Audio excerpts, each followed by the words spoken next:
বিশ্বকাপ বাছাই নিয়ে সরগরম ফুটবল দুনিয়া। কে কার থেকে কত পয়েন্ট পিছিয়ে, কার অবস্থান কোথায়, গাণিতিক হিসাবে কে কার থেকে এগিয়ে আছে, এদিকে যখন সবার চোখ, তখন এমনও কিছু দেশ আছে যাদের কাছে বিশ্বকাপ ট্রফি জেতার থেকে বাছাই টপকানোই যেন বিশ্বকাপ জেতার মতো আনন্দের।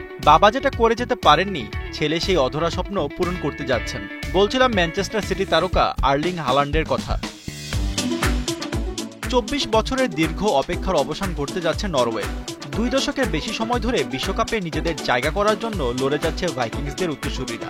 সবশেষ 1998 সালে বিশ্বকাপ বাছাই পর্ব পেরিয়েছিল নরওয়ে, এরপর আর জায়গা করতে পারেনি। হালান্ডের বাবা আলফ ইঙ্গে হালান্ড দলের হয়ে নিজের সেরাটা দিয়েও পারেননি সেই স্বপ্ন পূরণ করতে। এবার সেই স্বপ্ন ছেলের মাধ্যমে পূরণ করতে চলেছেন। এখন পর্যন্ত 6 ম্যাচ খেলে 18 পয়েন্ট নিয়ে গ্রুপ আইতে 1 নম্বর অবস্থান করছেন নরওয়ে। তাদের সামনে আছে আরও 2টি ম্যাচ, নভেম্বরের 13 তারিখে এস্তোনিয়া এবং 16 তারিখে ইতালির বিপক্ষে ম্যাচ।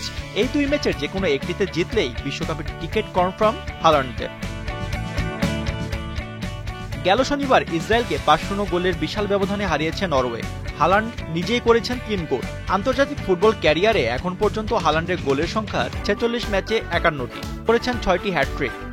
ইন্টারন্যাশনাল ফুটবলে কম ম্যাচে 50 গোল করার লিস্টে হালান্ডের অবস্থান এখন 4 নম্বর। সিটিজেনদের হয়েও দুর্দান্ত খেলে যাচ্ছেন এই 25 বছর বয়সী ফরওয়ার্ড।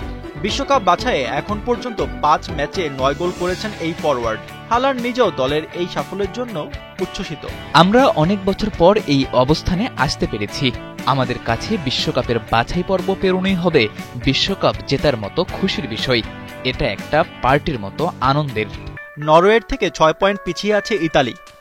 5 ম্যাচ খেলে ইতালির পয়েন্ট 12, ম্যাচ বাকি আরও 3টি। তাই নরওয়ে আরেকটি ম্যাচ জিতলেই তাদের বিশ্বকাপ খেলার স্বপ্ন বাস্তবে রূপ নেবে। এস্তোনিয়ার সাথে এখন পর্যন্ত হেড টু হেডে নরওয়ের জয় 8 ম্যাচে 5টি, আর ইতালির বিপক্ষে 6 ম্যাচে জয় 1টি এবং ড্র 3টি। সব মিলিয়ে বলা যায় এই মুহূর্তে নিজেদের সেরা সময় কাটাচ্ছে হালান্ডরা। শুধু দেখার বিষয় বিশ্বকাপের জার্নিতে নিজেদের কত দূর এগিয়ে নিতে পারে নরওয়ে। আশফাকুর রহমান সিয়াম, 71